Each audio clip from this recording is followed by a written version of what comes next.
Hey guys, I'm Deepika. Welcome back. I'm a second year BMS student and this is a very impromptu video regarding Ayurveda as a career option. Is it good or bad? तो actually आजकल बहुत सारे DMs आ रहे थे कि मैंने BMS में admission लिया है लेकिन आई एम नॉट श्योर कि मेरा ये सही डिसीजन है कि नहीं है, मुझे बीडीएस करना चाहिए कि बीएमएस करना चाहिए। अब तक तो शायद आपके एडमिशन्स हो चुके होंगे लेकिन अगर आप अभी तक नहीं हुए हैं तो मैं बता दूं कि अगर आप बीडीएस और बीएमएस में कंफ्यूज हैं, जब मेरा टाइम था तो मैं भी बीडीएस और बीएमएस में ही कंफ्यूज थी कि मुझे बीडीएस करना चाहिए कि बीएमएस करना चाहिए। लेकिन मेरा ये था कि मुझे बीएमएस करना है क्योंकि I want to become a doctor and not just a dentist. Like मुझे पूरी बॉडी को ट्रीट करने का नॉलेज होना चाहिए। ये मेरा अप्रोच था, मतलब ये मेरा बीएमएस करने का डिसीजन लेने के पीछे रीजन था। तो आप क्या सोचते हैं वो आपके ऊपर डिपेंड करता है। सिर्फ आपको आपके नाम के आगे सिर्फ डॉक्टर लगाना है तो आप वो बीडीएस करके भी लगा सकते हो, बीएमएस करके भी लगा सकते हो। लेकिन मुझे इनर सेटिस्फैक्शन चाहिए था पेशेंट को पूरी तरह ट्रीट करने का, तो इसीलिए आई चोज बीएमएस। और अगर फाइनेंशियली भी आप देखो तो बीडीएस और बीएमएस में मुझे बीएमएस ज्यादा अच्छा लगता है क्योंकि बीएमएस में ज्यादा स्कोप है। देखो अभी बीएमएस डॉक्टर्स को 58 सर्जरीज अलाउ की है जिसमें डेंटल सर्जरीज भी आती है। तो आप सोचो अगर आप डेंटिस्ट बनते हो और आपके जो सर्जरीज है वो अगर बीएमएस डॉक्टर भी कर सकता है तो मुझे ऐसा लगता है पर्सनली, क्योंकि जितना मैं अब तक पेशेंट से मेरा इंटरेक्शन हुआ है, लोग आयुर्वेदा पे ज्यादा ट्रस्ट करते हैं एलोपैथी से, क्योंकि अब वो एटमॉस्फेयर ही चेंज हो चुका है। लोगों का आयुर्वेदा की तरफ अप्रोच जो है वो बहुत ज्यादा पॉजिटिव हो चुका है। तो people are preferring Ayurveda over anything else. Like जब पेशेंट्स आते हैं तो उनका बहुत बार ऐसा होता है कि वो आते ही कहते हैं कि मैं एलोपैथी का सब कर चुकी हूँ, अब मैं तंग आ चुकी हूँ, I just want to try Ayurveda और मुझे आयुर्वेदा से ही ठीक करना है, करो आप, और मुझे आयुर्वेदिक ट्रीटमेंट चाहिए। आप चाहे पंचकर्मा करवाओ या कुछ और करवाओ, I am ready for anything, बस मुझे आयुर्वेदिक ट्रीटमेंट चाहिए because I want everything natural with my body. I want to take everything natural, consume everything natural. Like सब मेडिसिन उनको जो है वो आयुर्वेदिक चाहिए होती है। मेरा खुद का ऐसा अप्रोच होता था जब मैं बीएमएस करती भी नहीं थी तब भी, क्योंकि सिटीज में आजकल आयुर्वेदा का जो क्रेज कह सकते हैं, आयुर्वेदा की क्रेज बढ़ रही है। आप पतंजलि को देख रहे हो, it is such a growing industry. Company है वो कितना ग्रो कर रहा है on the base of Ayurveda. तो वो तो डॉक्टर भी नहीं है लेकिन सिर्फ नेचुरल एंड आयुर्वेदा इस नाम से भी बहुत ज्यादा उनके प्रोडक्ट्स सेल होते हैं। तो ये आयुर्वेदा का मैजिक है, ये आयुर्वेदा का इम्पैक्ट है सोसाइटी पे आजकल। तो इसीलिए I wanted to choose Ayurveda, not just because society पे इसका इम्पैक्ट है, लेकिन मुझे पर्सनली आयुर्वेदा बहुत सेटिस्फाइंग लगता है, बहुत करेक्ट लगता है। क्योंकि देखो मैं पहले जब आयुर्वेदा में पहले 2-3 महीने तो मुझे कुछ समझ में नहीं आ रहा था कि ये क्या है। वैसे बाहर से किसी स्टूडेंट को अगर बताओ आप वात पित्त कफ तो उनको भी कुछ समझ में नहीं आएगा कि ये क्या होता है।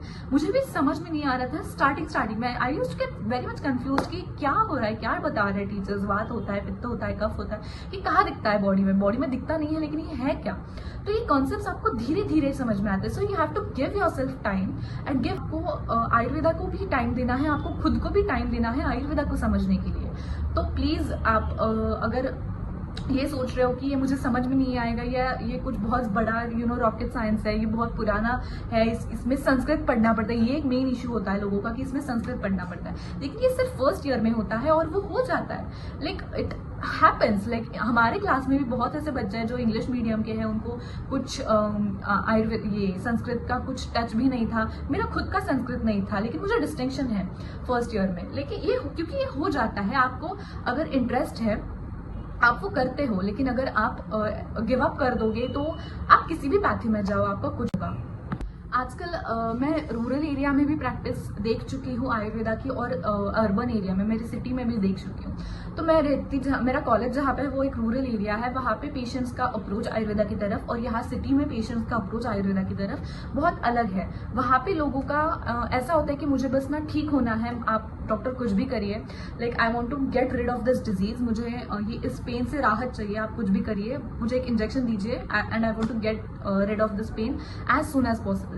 लेकिन सिटी में ऐसा नहीं है, लोग पेशेंट होते हैं बहुत ज़्यादा, दे आर लाइक जितना टाइम लगे आप लीजिए, लेकिन मुझे फुल आयुर्वेदिक ट्रीटमेंट चाहिए। I don't want to go for allopathy, I am not happy with allopathy. मैंने करके देखा है, मुझे कोई रिजल्ट नहीं मिल रहा है। और सिटी में एक्चुअली होता भी क्या है कि लोगों का बहुत सेडेंट्री लाइफस्टाइल होता है, IT में जॉब करते हैं लोग, तो दिन भर बैठे बैठे रहने से, AC में रहने से उनकी बॉडी का जो नेचुरल मेटाबॉलिज्म है वो भी अफेक्ट हो चुका होता है, क्योंकि all this surrounding affects us to a very deeper level than we can ever imagine.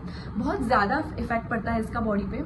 तो सेडेंटरी लाइफस्टाइल की वजह से बहुत सारी ऐसी डिजीजेज, जैसे PCOD ले लो, ओबेसिटी ले लो, डायबिटीज़ ले लो, बहुत सारी ऐसी बीमारियां हैं जो आपकी लाइफस्टाइल की वजह से होती है। तो ये सिटी में ज़्यादा होता है, तो इसके लिए आयुर्वेदिक ट्रीटमेंट ही सही है, क्योंकि आपको ये लॉन्ग टर्म में चाहिए होता है, आपको ये लॉन्ग टर्म में ट्रीट करता है।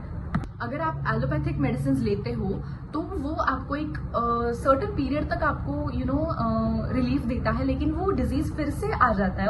देखा जाए तो आयुर्वेदिक ट्रीटमेंट करना एलोपैथिक ट्रीटमेंट करने से ज़्यादा डिफिकल्ट है, बिकॉज आयुर्वेदा में आपको बहुत सारी ऐसे कॉन्सेप्ट्स हैं जो समझने में ही बहुत टाइम लगता है, तो आपको उसमें ज़्यादा एफर्ट डालना पड़ता है। ऐसा नहीं है कि MBBS में बहुत एफर्ट डालना पड़ता है, नो डाउट, लेकिन ये कॉन्सेप्ट्स अगर आपने पहले से पढ़े हुए होते हैं, लेकिन आपको वो लैंग्वेज पता होती है, वो आपको फेमिलियर होता है। लेकिन आयुर्वेदा में जैसे आप आते हो, सब कुछ संस्कृत में होता है, तो आपको समझने में थोड़ा टाइम जाता है, लेकिन as time passes, if you give yourself time और एफर्ट आप अगर उसमें उतना डालोगे तो डेफिनेटली आपको सब कुछ समझ में आने लगेगा, सब कुछ सही लगने लगेगा। और ऐसा भी नहीं है कि सिर्फ संस्कृत में है, इसके Hindi, Marathi, English and what not, every language में अवेलेबल है बुक्स। अगर आपको इस पे भी वीडियो चाहिए तो आप प्लीज कमेंट में डाल देना, I will definitely make it. और जहां तक आप ये सोच रहे हो कि फाइनेंशियल स्टेबिलिटी, तो आयुर्वेदा में ब्रांचेस ज़्यादा है। आयुर्वेदा में 58 सर्जरीज अलाउ हो चुकी है। और आयुर्वेदा में वैसे देखा जाए BDS के कंपैरिजन में ज़्यादा करियर ऑप्शंस क्यों हैं, क्योंकि यहाँ पे सब्जेक्ट्स ज़्यादा है, आपको पूरी बॉडी के साथ डील करना होता है, तो you can become a specialist of just ENT, आप गायनेकोलॉजिस्ट बन सकते हो।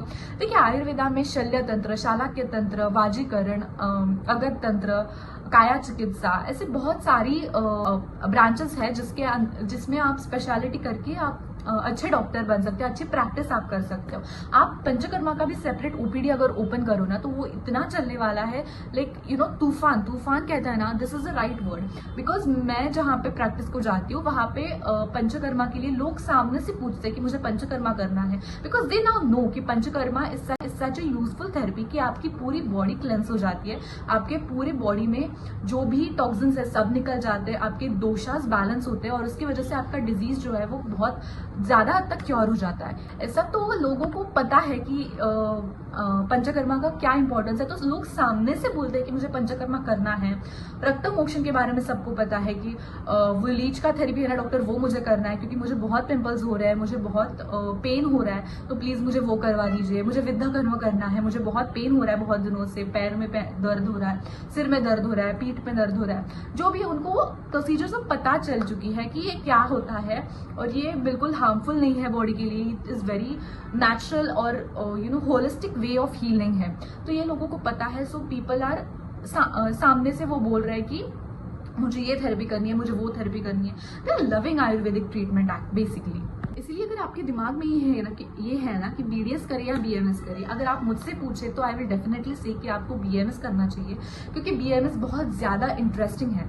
नो डाउट MBBS करना था आपको, उसमें ज़्यादा स्कोप था या उसमें ज़्यादा पैसा था, लेकिन आप ये भी सोचो कि अगर आप BMS करके भी उतना ही पैसा कमा सकते हो, तो डिग्री के नाम में क्या रखा है? आप डॉक्टर बन रहे हो, आपका मेन एम क्या था जब आप प्रिपरेशन कर रहे थे नीट की? आपको लोगों को क्योर करना है, you want to feel that satisfaction कि आपने किसी को दर्द से बाहर निकाला।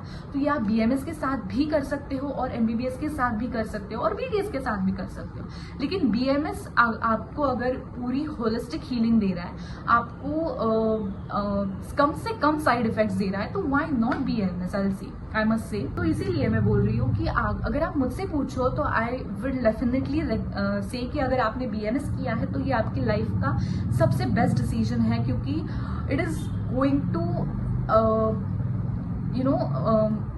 Leave such a good remark on the society. आप आपका एक मार्क छोड़ोगे सोसाइटी पे, सबके दिलों पे। Like patients will be so happy when you treat them. वो सेटिस्फैक्शन के बारे में सोचो। फाइनेंशियल स्टेबिलिटी सबके लिए मैटर करती है, और वो फाइनेंशियल स्टेबिलिटी आपको आयुर्वेद देता है, 110% देता है। तो अगर आपको सिर्फ डॉक्टर ही बनना था, सर्जन भी बनना है, तो अभी भी आयुर्वेदा में भी स्कोप सर्जरीज के लिए है। तो क्वेश्चन आता कहाँ है? आप सोच किस बारे में रहे हैं वो मुझे बताइए। अगर आपको डाउट्स हैं, और भी कुछ डाउट्स हैं, तो प्लीज कमेंट्स में डाल दीजिए, मैं उसके ऊपर भी एक वीडियो बना दूंगी। एक्चुअली मेरी यूनिवर्सिटी के एग्जाम्स आ रहे हैं 2-3 महीनों में, तो आई एम बिजी स्टडिंग, सो मुझे ज़्यादा टाइम नहीं मिल पा रहा है। लेकिन आप कमेंट्स में डाल दीजिए अगर आपको कुछ और इन्फॉर्मेशन चाहिए, या और आपके कुछ डाउट्स हैं, या बुक्स के रिलेटेड आपको कौन सी बुक्स पढ़नी है, आप फर्स्ट ईयर के स्टूडेंट हो तो उस पर भी मैं एक वीडियो बना दूंगी। And this is it for this video. Okay, bye.